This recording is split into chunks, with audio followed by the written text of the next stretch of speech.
So let's. I don't know. As I say, I don't know where Richard and Kathy is, but we'll start. Anne, have you got any news for us this week? I can't see myself. Can you see me? Anne, can you see me? Yeah. Well, that's okay then. Right, Anne, any we can see you. Um, We can see you, Anne. all right, That's okay. enough. That's enough. Whether you can see yourself or not is not really relevant, right? Nobody. It's not important. So, Anne, anything you want to share with us today? No, I haven't got any news of your area, no. No, except that there's a big Spanish ship coming. Well, it's a galleon. It's going to come into port, Cardiff, actually, but it's bound to sail past Barry. It Oh, might even a pull proper in. good old galleon from Galicia.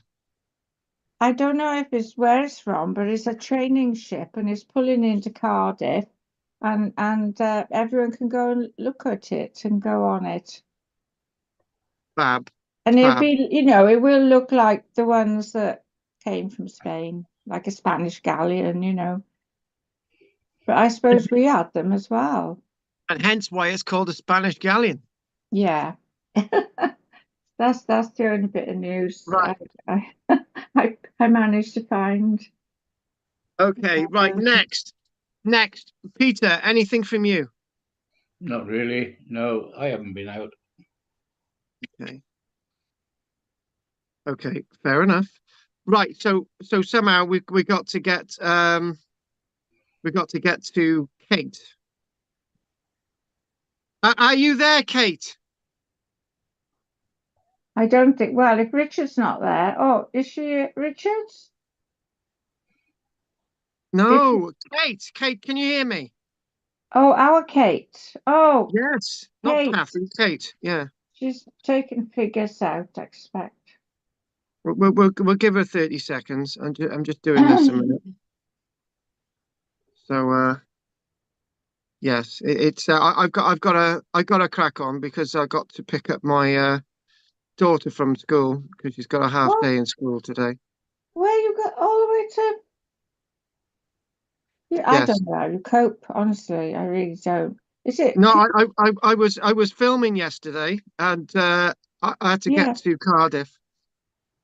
God. So And you did the class at night. yeah. Oh, no. You must Right. be Superman. Okay, folks. Look, you know, Peter went around the world on ships, he coped with it. I know, but he didn't walk. You know, hang on a minute, stop a minute. I didn't bloody walk all the way No. to Oh, I can't do it anymore. I used to drive hundreds of miles, but I can't do it anymore. I got to be honest with you. I absolutely hate driving. I Mm, really, really do. I hate it. mm. Uh, apparently, hang on. Apparently, Kate's just sent me a message and she said that I've got to start.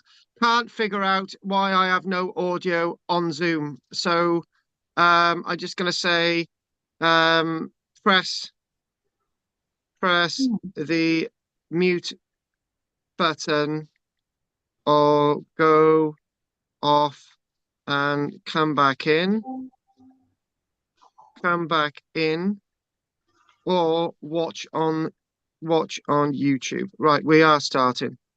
Good. So I thought we would do a little sort of story today, and I was looking at this and I thought, right, we've got to do a story. So are you waiting? We're going to do story time. Sorry, Pete, you're going to be looking at me. It's got to be done.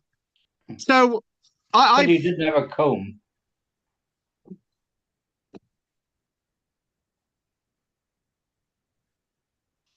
Oh, if I come off there now, go on to come off full screen, and I can find my. Pete, is that better? Yes, that's much better. Yeah. Oh, yeah. Are you going to let Kate on for us? You look almost human. Hmm. Right. I haven't had a message to her. Oh, there we go. You got it? I admitted it. Okay, shut up.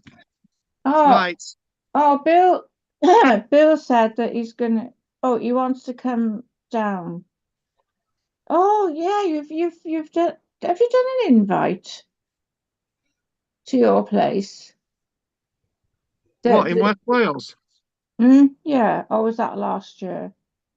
That was last year. Right, Oh, anyway, we're gonna crack on. So yeah. changes Come are on inevitable.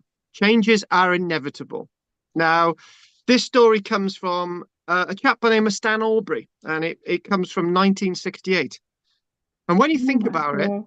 1968 is well over 50 years ago. In fact, Mm, it's over 55 years ago. My mathematics goes there, I 56. was So still at um, school.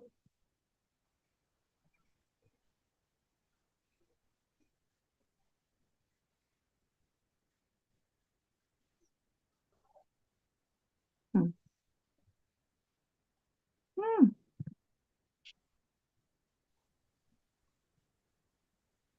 There I am. Hello, Kate. I don't know what's mine's always well, Carl's gone now. Yeah, I yes, can't see myself. we have noticed. Hmm? Hello, Um, Figgis. Figgis. Figgis. oh God. Hello. Hello. He's so intelligent. He knows it. He doesn't think. He doesn't think the television is real. He knows the television's not real. right, okay, folks. I don't know what the hell that was. There was a call in. Right, so let's crack on. Everybody, let's be quiet. Right. So what I was trying to say before those disturbances, what I was trying to say is that time moves on, and it's very difficult to see and understand the towns and cities um, across South Wales as being anything other than what they are today. And it's Barry itself has changed so much just in the past 20 years, in the past 10 years. But Barry itself was a completely different place 150 years ago. Changes are inevitable. So when It we was a when we fizzy look at port. changes, yeah, it was a port, exactly. We're going to come on to that now. So this is a fascinating and astounding story of an almost unknown village of a few hundred acres of marshes, farmland, which achieved within a short period of time universal fame, a short period of 25 years by becoming the largest coal exporting port in the world. So we go all the way back to 1884, and Barry was nothing but a sideline. In fact, Barry itself was one of the smaller of the villages in the area. So Oh, up to 1888, only a few tons of limestone left its small harbour of refuge, which we now know as the Old Harbour by the Ship Hotel. But by 1913, wait for it, 11 million tons of coal were exported to all parts of the world in 1 year. That's 11 million tons of coal. Now, Barry itself in 1913 was the highest exporter of coal on the planet. In one moment, it was world renowned. It's almost as if you're a Hollywood actor and you're selling out every single venue month after month after month. You're in the newspapers, you're on all televisions, your face is plastered everywhere, right? Everyone knows your name, right? In 1913, everyone knew of the name Barry, except in the 1950s, Peter didn't even know its existence when he went to port in Barry. But that was in the 1950s. In 1913, Barry was epic. It was the middle pinnacle, the middle axis of the world, right? We're talking very similar to that period in the past. Think of the year 211, 212, when in fact York was the center of the Roman Empire. But that was a pinprick to the legend that Barry built up in 1913. But strangely enough, 1913, when it got there, things went downhill. And one thing that we're not going to say about this story, which I find incredible, is that all that effort was put together to create a port. And by the late 1940s, Barry as a port, its days were nearly over. It was basically at an end. So you're talking about within the space of being a port which is opened in 1889 to 1949. It's open. It's exporting coal and all of the different bits and pieces. And by 1949, the story is completely different. The amount of effort to create the port was incredible, only to see it basically empty in 1949, except for Peter's ship sailing in there in 1956. But again, he keeps But all going the about coal tips were operational then. they were still operational, Pete, but compared to 11 million tons in 1913, Pete, What is what what what is now the Wimpy estate was hundreds and hundreds of coal trucks. Yes, there were, Pete. But the point I'm trying to make, from my knowledge, the point I'm trying to make is in 1913, you could step on the one side of Barry Port number one. You could walk across every single one of the ships all the way to the other side. Right, that's how many ships were in Barry. It was congested. I know what you're saying, Peter. When I was a child, there were still coal tips, and all the rest of it. But what I'm saying, Peter, is by 1949, the amount of coal that we were exporting in Barry was nothing compared to what it was in 1913. Pete, I'm There not was a disagreeing with you. marvelous program on. There was a marvelous program on the beginning of the um last night or the night before on Sky, and it was about the Davis sisters, and they were William Davis's granddaughters. And of course, David, he's in Barry Dock, As isn't he? in, as in David Davis, yes, Yeah, yes. the statue, and they showed and they said Barry was the biggest coal producing port in the world, And that's exactly what I just said. and Exactly, it exactly. was rows and rows of trains. Honestly, yeah. So I wish we could Do, see that film, but it was just do, showing do you know exactly what you said. Yeah, exactly? And sorry, I have to say no, that. don't. One thing that they used to say. One thing that they used to say. Mm, Pete was talking about the amount of coal trucks and actually being fascinated by the coal trucks. Like Peter, I was the same. But what me and Peter were saying, I got to say it, Pete, was nothing compared to the way it had been. Right? You yeah, were impressed.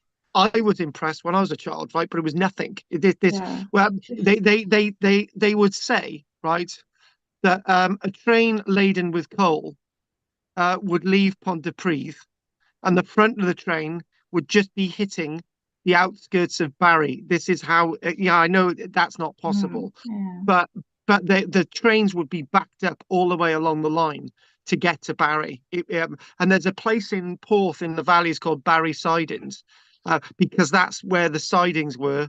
For the coal trucks going to Barry, it was just endless. It was an endless thing. It was shocking, right? Mm. So Stan Albury said he recalls some of the many difficulties that were overcome and why it was necessary to construct it at great speed. And when you think about it, from from 1884, in November 1884, when they're cutting the first sod, to 1889, they opened that massive port in Barry. But now it's basin number one, right? Because they've still got to build and complete another one in 1895. It's not completed then, but at that stage, it's really driving the economy of South Wales. So when it started, the area covered by Barry included the present parishes of Cadoxton, Barry Dock, and Barry, and also Barry Island, and that whole area, all those open fields. Um, and the population before 1884 it was sparsely populated. It was a population of 470 people from Biglis, Cadoxton, Merthyr, Devon, all the way over to Barry, and that included Porthcurry. Most of most of whom earned their living by tilling the soil. There were some landowners, and there were some quite rich landowners, but most of those landowners were absent. So most of those people are actually Welsh speaking. The main population language was Welsh. However, the interesting thing is the main accent was Somerset. Mm. So I think I've tried to do a Welsh accent. No, I think I've tried to do the Welsh language using a Somerset accent, and don't even try to get me to do it because you just can't. It's like a West Country accent speaking Welsh.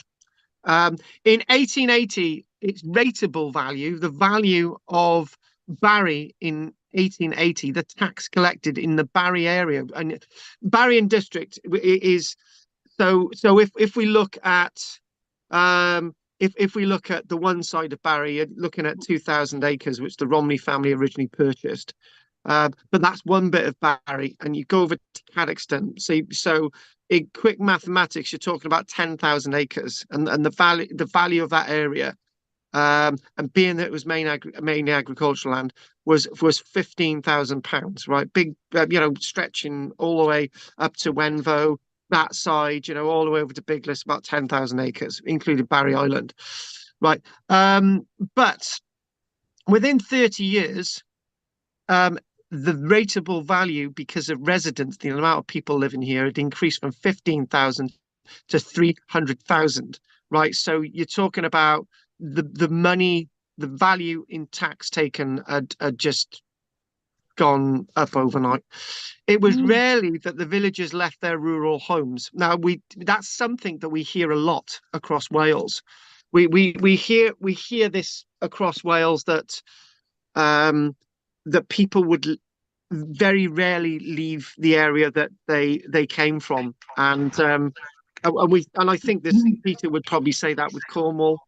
When Peter left Cornwall, in his village, he was probably the first one to actually leave it. I'm making a jape there, but I'm probably right.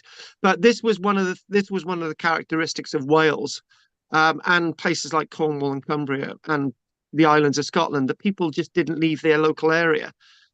Well, they didn't go more than about 2, 3, 5 miles around that area that they lived. So so the people moving in are completely different. The people moving into Barry to build the docks were people Mm. that come hundreds of miles away. The Yeah. people from Ireland were it was as if you're meeting somebody from Ireland, and it's almost as if you're meeting somebody from the other side of the world, you know. They were Um, navigators. yeah, navigators.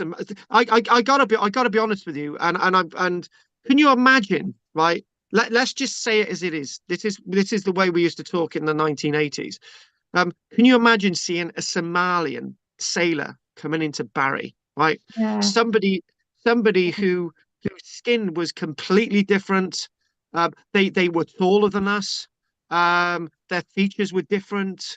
They had different traditions. They had different food. They had different attitudes, and they had a language that you had no idea what they were saying. They had no idea what we were saying. And the other thing is when you look at it as well, these Somali sailors coming into Barry, they may have seen the first time they may have seen white people. And if Mm. you look at that culturally, Somali sailors coming into Barry, it's the first time they've seen a white man or a woman, right? It's the first time a white person has seen a black man, right? And it's like um, nobody ever looks at the other side of the coin. It's like these Somali sailors. What did they think of us? What did we think of them? And this is quite amazing, right? This is quite amazing because um, one minute you're seeing Irish navvies, and the next minute you're seeing somebody from a land that's just you can't even get the concept. People didn't even know these countries existed, right? Unless they had gone to school. Because in 1878, you've got something known as the Scramble for Africa, right? So we're Germany, France, Belgium, Spain, Portugal, Italy. We're all invading Africa, right? Taking a bit of Africa. So it's only been a couple of decades, and suddenly you're seeing these Somali sailors that nobody, and they're thinking the same as us. And these are people who are as friendly as they've got to be, because if they're not going to be friendly, do you know what I mean?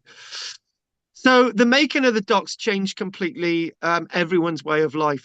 All the interchange, all the sort of juxtapose religion as well. The religion's changed, right? We're not talking about Islam or Judaism or Hinduism. What we're talking about, suddenly you've got a Welsh-speaking Christianity, right? And now you've got an English, Irish, Scottish, English Christianity that's completely different from, and the language is different as well. You've got the Welsh language and you've got the English language.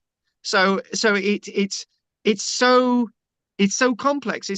So today we take it for granted that you've got the Welsh and the English. Most people speak English in Barry, and occasionally you hear other languages, right? Back then it was like it must have been, people must have been putting their hands in the air and thinking, my God, before the port of Barry opened 5 years ago, right? We all spoke Welsh, and now look at what's happened. Um, so so this is a whole new experience. And it's also, we've got to say as well that 1 minute Barry is an agricultural location. It's a rural agricultural location. And the next minute, what we find is it's an industrial location. Barry, like bits of Anglesey, most of West Wales, Brecon, industry. But industry had been going on in Wales for 100 years, 120 odd years, since 1750 odd. You got canals, you got rail lines. But Barry itself hadn't been exposed to this. People, it was almost as if, let's get with the Joneses, but we have not got with the Joneses yet. So it's also had repercussions throughout the nations that imported coal. In addition to the modern town, we've got to see that in all of that, in all of what we've said, Barry has an ancient basis. That there is a cult, there is a sense of history. So not only do we have these people that are exposed to all these new things, they also have a history. They also exist. They were within the world before that. They had a different world. They had a different worldly view. Before the year 1884, Barry itself, we talked about the population of this sort of Barry and district area being, as I've already said, 470 people. But the population of Barry itself, which gave the name to the area, had a population of 70 people, right? Barry was a village of 70 people, all of whom worked on the land, or most of them worked on the land. Some were servants. There was a shop in Barry. Most people lived on the land worked on the land in Barry. But Cadoxton had a population of 158 people, and it's always been the question: why didn't they call the port of Barry Cadoxton? It would make more sense. However, the port was actually built on the Barry side. They built dock number 2 in Cadoxton after dock number 1, right? So if dock number 2 had been built first, we'd be talking about Cadoxton, right? And it would be Cadoxton Island, not Barry Island. And we'll just mention that quickly. The reason why it'd be called Cadoxton Island or even Sully Island is that the name of what we would fondly call Barry Island today was actually in the Sully parish, right? And Sully and Cadoxton were very much intertwined. right? Um, it's called Barry. It's all called Barry because of that work of history, right? Because it was built on this side, and that's where history goes. And get over it. People are still proud of being called Caddy people, Kazakhstonians, and so on. And sometimes when you go over to Kazakhstan, I don't know if it's me, Peter, but I've always felt that there's a little bit of a resentment um, that that we're Barry people and we're not Kazakhstonian people. But anyway, Barry Island itself, up until 1884, had one farm on it. It had lots of coarse grass. It had a weird pond in the middle. It had boisterous and wild nature. It had rabbit warrens, um, and not much else. And forget about St. Barrack's Chapel. There was the odd wells there, but that was it. Nobody knew where the chapel was anymore by 1884. But on Barry Island, there was a house that had been built in the early part of the 1850s, Friars Point House. But that was all. And there was a pier as well. The farmers living on Barry Island, the farmer living, not farmers, the one family living on Barry Island were trapped. Um, you know, they were living on an island. It wasn't linked to the land then.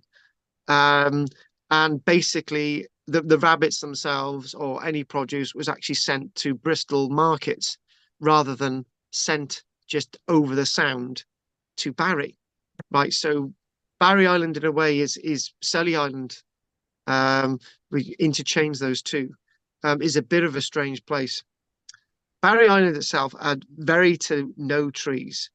The prevailing southwesterly winds had destroyed most of the plant life, and only a few, hang on a minute, only a few rough bushes remained, it's said. Maybe that's a bit exaggerated. Maybe that's not exactly the full story. So these little bushes hanging around Barry Island refused to accept the death blow because its barren state. It is thought by many that it took the name Bar Island, which through the years of usage became Barry Island or Bear Island. Bare, Bear Island. Now, that's rather interesting. Bear Island. Bare. Um, or and it's very interesting that we've got that sort of it changes everything because you're thinking that the island's named after Barrack, um, or it's named after the Anglo-Saxon word barrow, as in barrow in furnace, basically a hill with trees on it, right? But by the late 1880s, it was Bear Island or Bar Island, Bear Island, Bare, as Isn't in there a bar nothing, home? nothing living on it, nothing. What? Isn't there a bar home island? There Bar, probably is. There's a grass home, there's a stoke home, there's a skoke home, bar and home. It could be bar um, home. It could be bar, but like but the point is that it brings in the debate of Barry Island again, the name, yeah. um, and it's very interesting that always that we it's difficult to get a set or an understanding of the name of Barry Island. Now, when we think again, when we think of when we look at the likes of Barry Island, we've mentioned that in 1860 we've got the One Friars Point house, and we've got the farm house as well. And that property of Lord Windsor, who lived there for short periods during the summer season. And it's said also that it's also said that there may have been another large mansion on Barry Island associated with Francis Bailey, that a name that I've not come across. It's something that I've not heard about before. But we're reading a text by Stan Aubrey that's bringing in interesting angles that there may have been another mansion on Barry Island. Just chuck that in there. Now the whole island, Barry Island, was once an open space which was greatly enjoyed by those people who sought seclusion and peace up until 1884. At low water, they crossed to it by a causeway. When the tide was in flood, this passage was nearly a mile wide. Nature was there displayed in the beautiful sand and rugged rocks. Same in many ways, you can sort of still see that today in a way. It was here that the town dwellers could breathe the fresh sea air and watch the waters dash in relentlessly on the cliffs.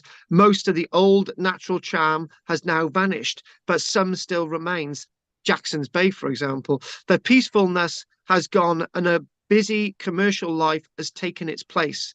We look back now at nearly 80 years of great change where we write to allow these changes to take place. So in other words, this is being written in the 1960s, and it's saying should we have actually built the port of Barry?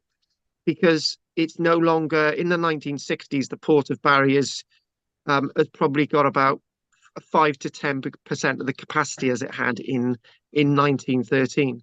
So in other words, Stan Aubrey's questioning whether the solitude, the rich sort of barren sense of there's nothing really there, right? Should we have changed all that for the port of Barry? This is what he's saying. Stan Aubrey was a justice of the peace, and he was actually MP for a while. And then what we've got is in the 1960s, he's asking whether there's going to be whether they're going to open some kind of Butlins, and yes, they did open a Butlins as well. So that would change all the correct characteristics of Nell's Point. One thing I've missed to say in that discussion is that before 1884, people that may have been visiting Barry Island weren't visiting Barry, Cadoxton, Halton, Biglis, Highlight, Merthyr Dyfan. They weren't visiting those places. They were coming through on a horse and trap. They were going to the harbour at Barry. They were going over on a little ferry, or they were walking across on a causeway. When they had their day out, they did that back, and they went all the way back to Cardiff, all the valleys, or wherever they came from. They didn't intermingle with the local people.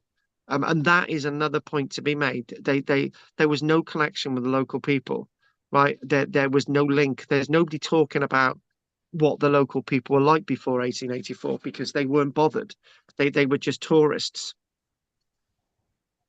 Its former splendour and natural characteristics have grown dim, Barry Island, and it's and when we see it today, and when people talk about Barry Island today, they're not talking about what Stan Aubrey was talking about before 1884, where there's just a farmhouse and there's a building there and something else missing there as well, a big sand dunes, and it's windswept and it's bare, and there's a couple of shrubs on it, right?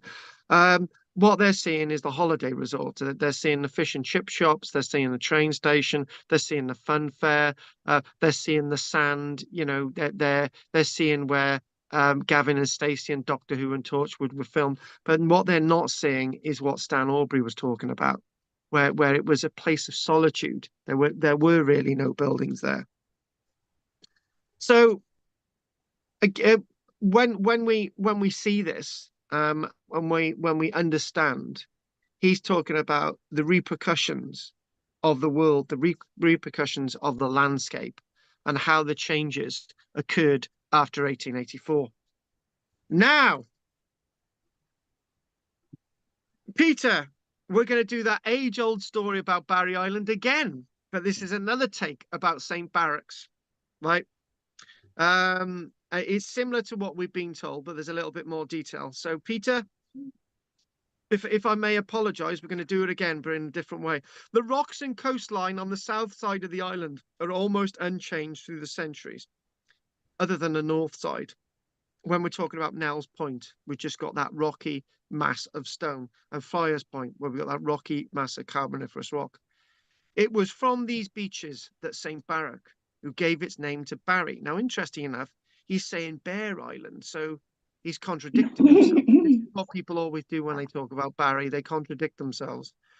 And his group of followers sailed to the Holmes Islands in the year 700 years AD on the 14th of June at 1215 to seek a place of seclusion.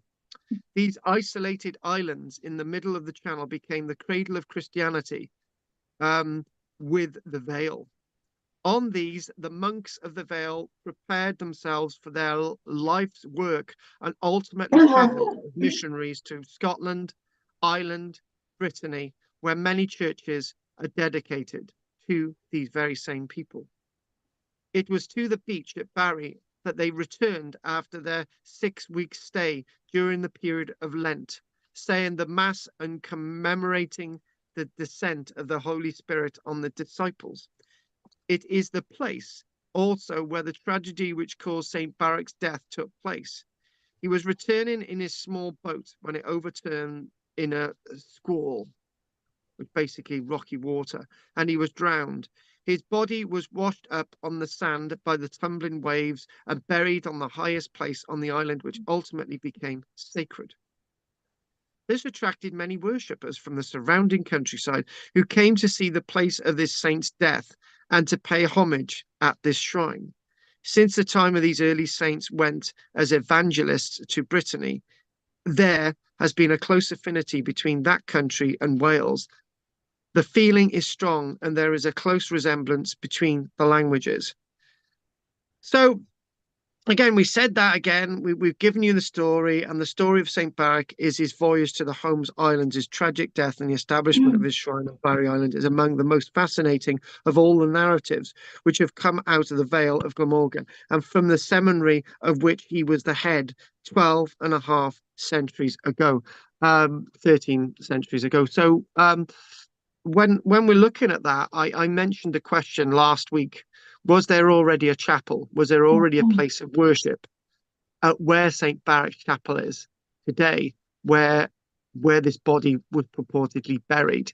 Right. It seems a bit odd that he's not buried in consecrated ground, and where he's buried becomes consecrated ground. I find that difficult to understand when you're looking at Christianity. Anyway, the monks and friars from Lantworth Major and Llancarvan retired during the holy period Lent every year. They mended their ways, and they went with cowls and sandals through the woods and fields of the Vale to Barry Island. They wished to get as far away as possible from the hustle and scurry of the temporal things of life, which had held them down. And I think we all feel that today. They felt they could do this best on the solitary spot of land in the middle of the Hafren Sea, the estuary of the Bristol Channel, and find the peace they were seeking. As the Jews traveled to Jerusalem for the Passover every year, to these monks turned their faces annually to the Holmes Islands with their same spirit. And you've got the Holmes Islands as well off the West Wales coast. Similar thing. So when we see all this and we see the determination of their faith, it's always intimated when we look at Barry and Barry Island, Sully Island, and the coastline. That we think about after the saints, this period of these wonderful saints in the 500s, 600s, 700s. We think about Vikings, smugglers, wrecks, and sea rovers who made Barry their chief haunt. You know, we've got lots of stories about Barry Island being one of those places that was the there's a pirate called Morinisco from the 1200s. There's pirates again from the likes of the 1700s. So many of these tales have been recorded of shipwrecks caused by the wreckers and the sailors lashed to spars and masts who had been washed ashore by the angry sea onto the beaches and rocks, and also dying on that moment when it hit the rocks and the sands.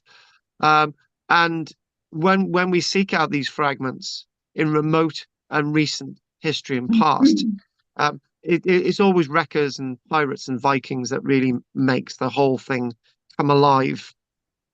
Barry owes its importance both to the energy of a few coal owners like David Davis and its geographical position. And again, going back to that question earlier on, why was it called Cadoxton and Barry? The Barry end was the best geographic and geological position to actually put the port. And then as things built up, they were able to move over to the Cadoxton side.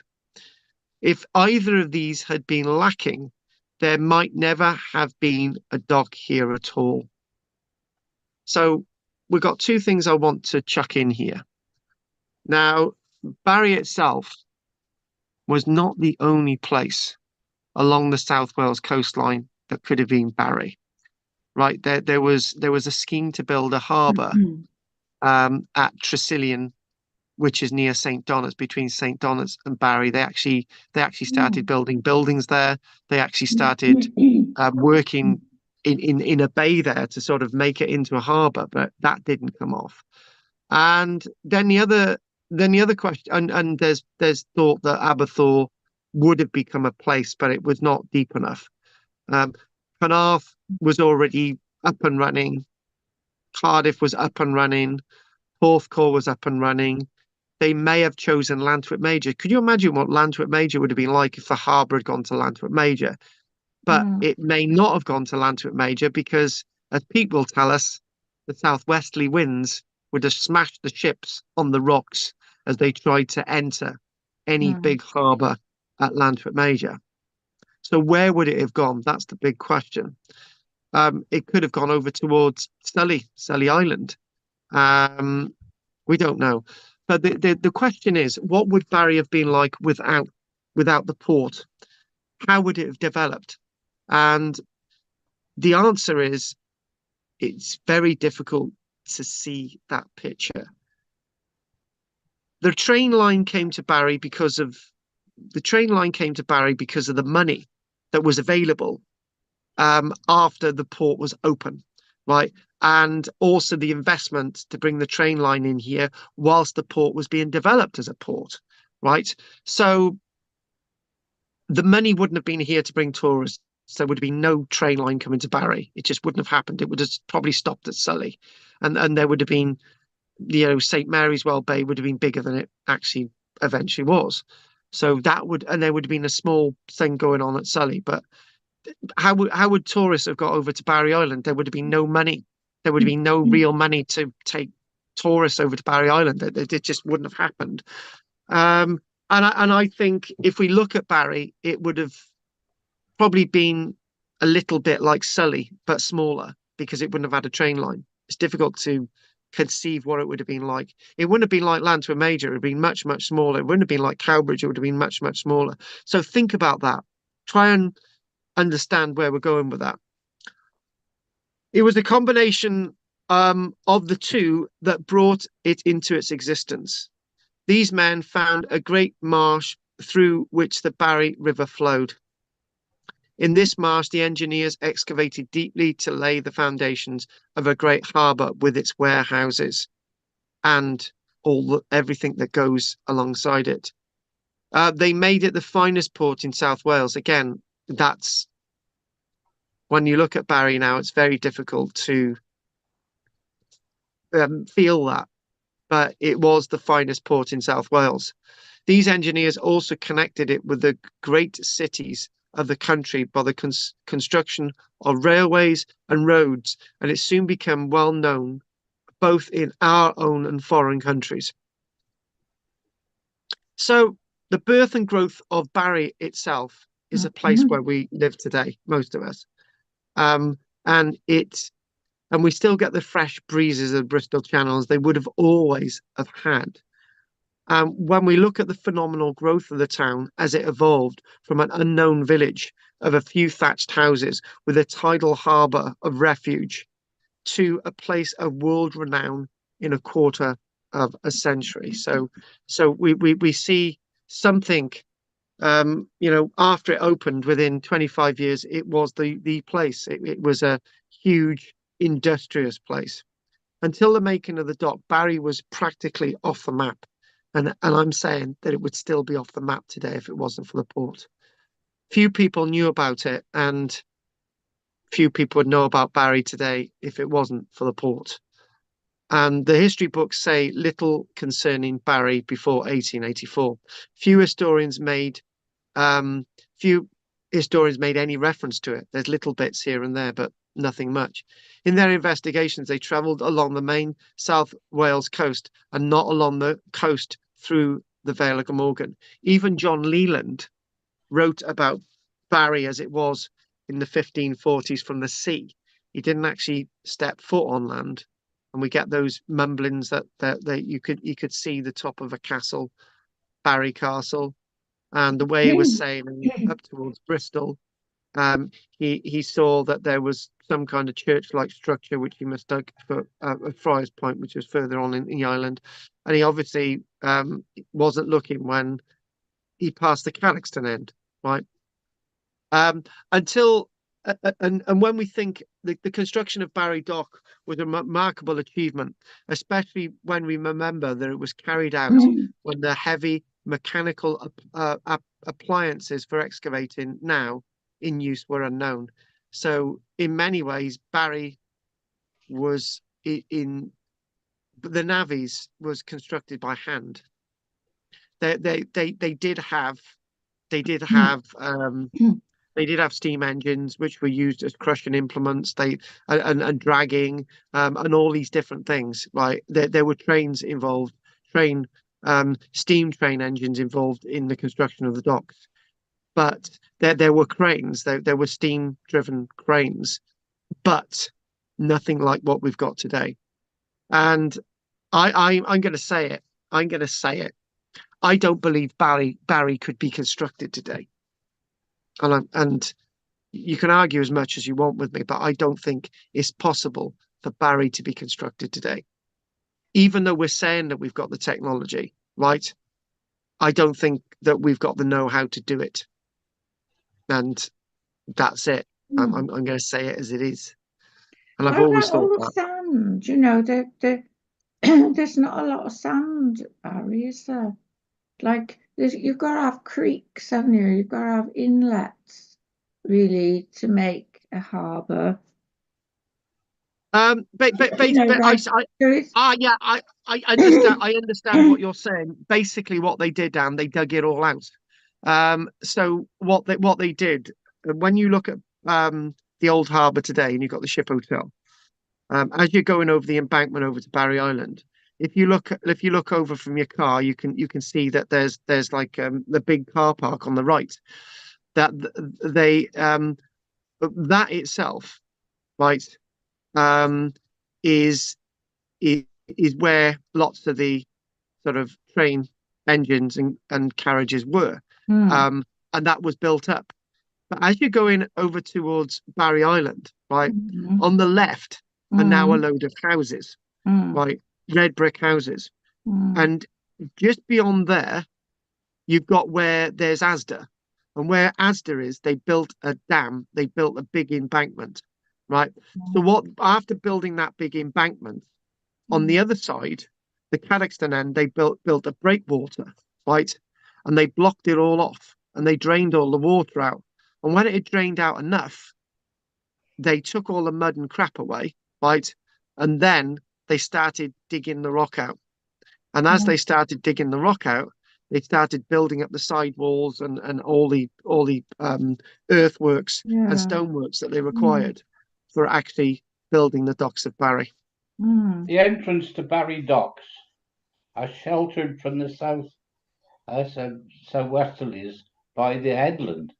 That protects the actual entrance to the dock. One of the reasons where it was put. Yes, yeah. That's the point. When you had blocked off the western side.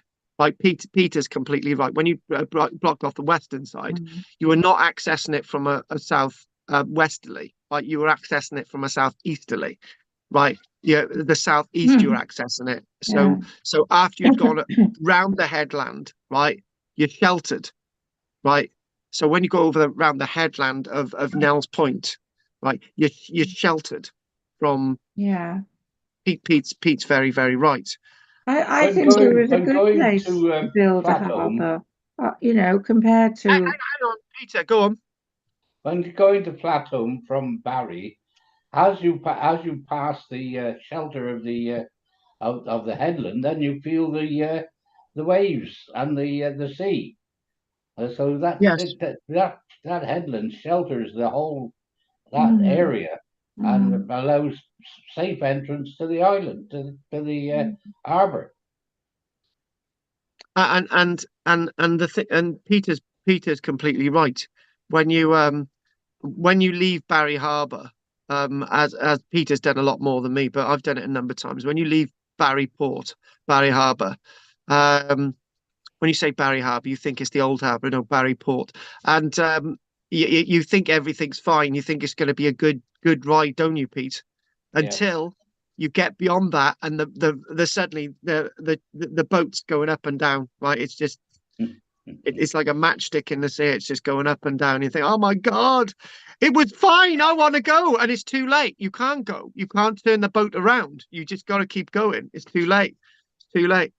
At which point I was hugging my daughter Emily, and that, yeah, I was looking at photographs of that the other day, Pete. I may even have a photograph of you looking miserable.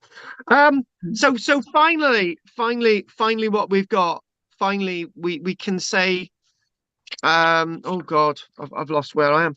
Finally, we can say a lot more about the name and so on, but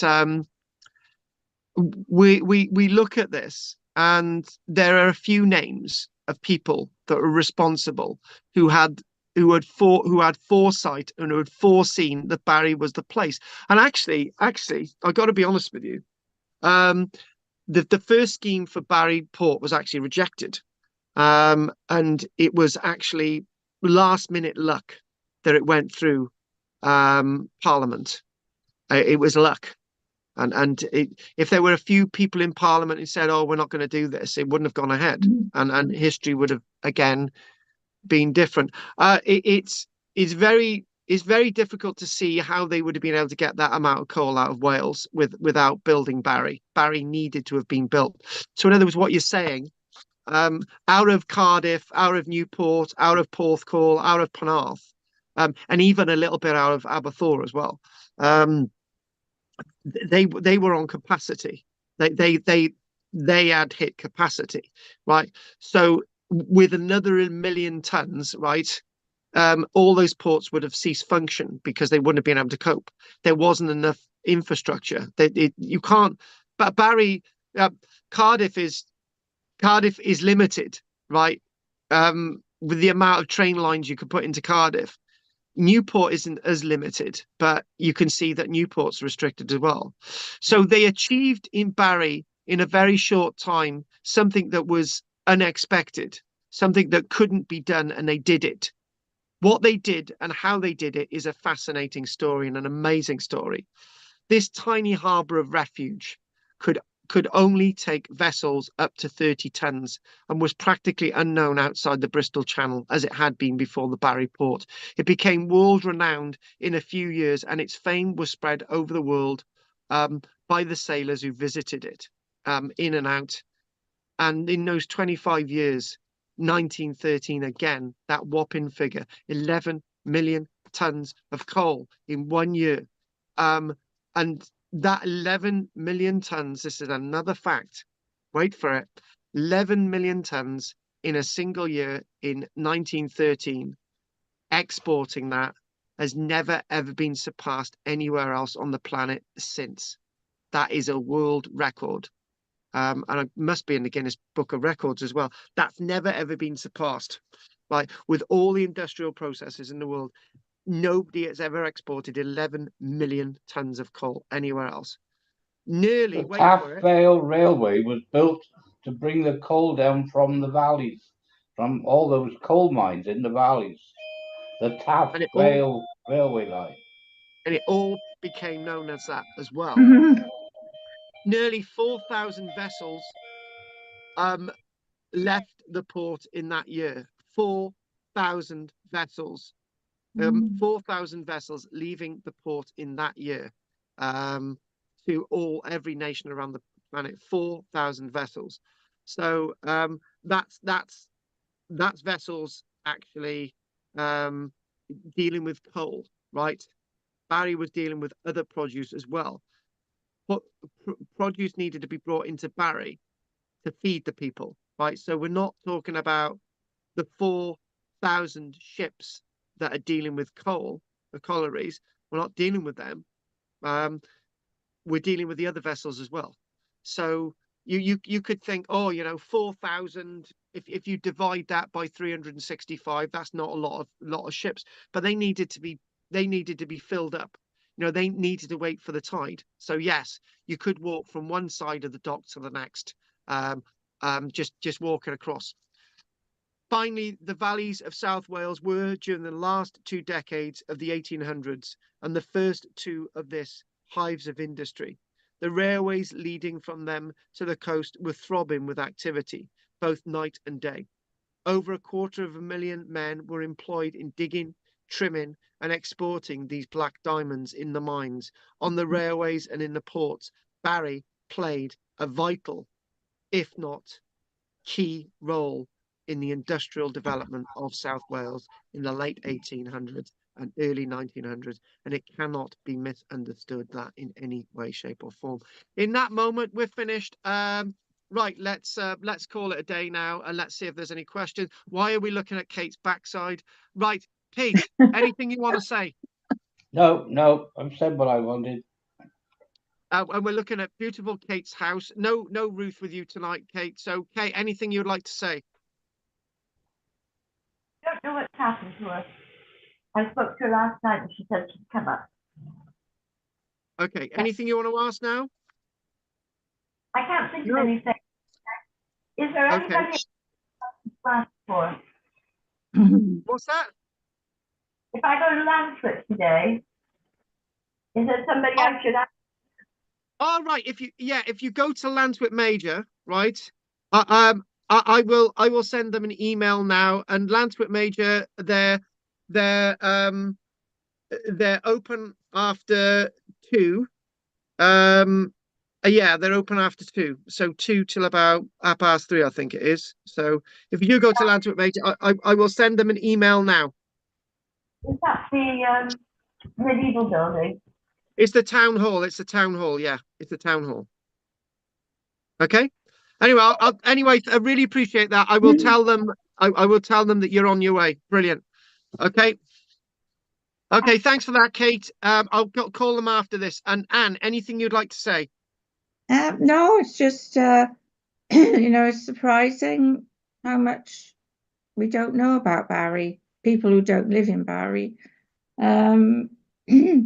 Yeah, I was very impressed with the amount of money that the Davis sisters inherited. And they were talking about how they spent it. This was before the First World War. And they went and bought art, really wonderful art that they got in the museum now. Museum. They donated it to the museum. Exactly. They had a Botticelli and they were investigating whether it was a real Botticelli, but it was nice, it was a nice program, and it did show you pictures of Barry early, but not early, obviously before the Second World War, First World War, before the First World War, and yeah, it was interesting. Good, but, good. Yeah. Okay, thanks for that, Anne. Anything else? Because I'm gonna have to dash in a sec. No. Okay, well, we'll be on tonight then, and we'll be on usual time tonight at 7:30, and don't worry, I will be on time because I got to pick up my daughter quite early today, so that's fine. So anyone else want to say anything quickly? And Kate, I will phone the town hall now. Really appreciate that. And Kate, any problems, phone me. So if there's Kate, no doubt you'll be watching me online tonight, and I'll see you tonight online. Anne and Peter, I'll see you next week. So if Yep. Pete, Anne, and Kate haven't got anything to say, I'm going to call it a day now. So Kate, Anne, and Peter, I will see you soon. Okay? Bye. Bye-bye then. So you're going to Lanswick Major? You're going to see somebody? Well, he's run his errands for him. You're He going? needed your Yeah, towels or something. there's a box with stuff in there's a Oh, yes. box. I've got to go to pretend, haven't I? In fact, yeah, I know. Right. So I tell you what, Kate, keep on for a minute, and I will end the recording. So okay, Anne, I will see you soon. I'll see you tonight. So Kate, Yeah. stay on. Okay. Okay. Bye. Right. Bye. Thank you. Bye. Bye. Bye. Don't forget, people, to like and subscribe online, and thank you very much for your support, and keep watching. And I will put the Are you still there, Kate? I am. Right. Okay. As I say, I've got to leave almost urgently now, but I've got to. I'll say something offline. 1 second. Right. Okay. See, I've got somebody. I've also got somebody here to look after the animals a minute, so I got to have a chat with them. Right. So, okay. Let's just get this offline.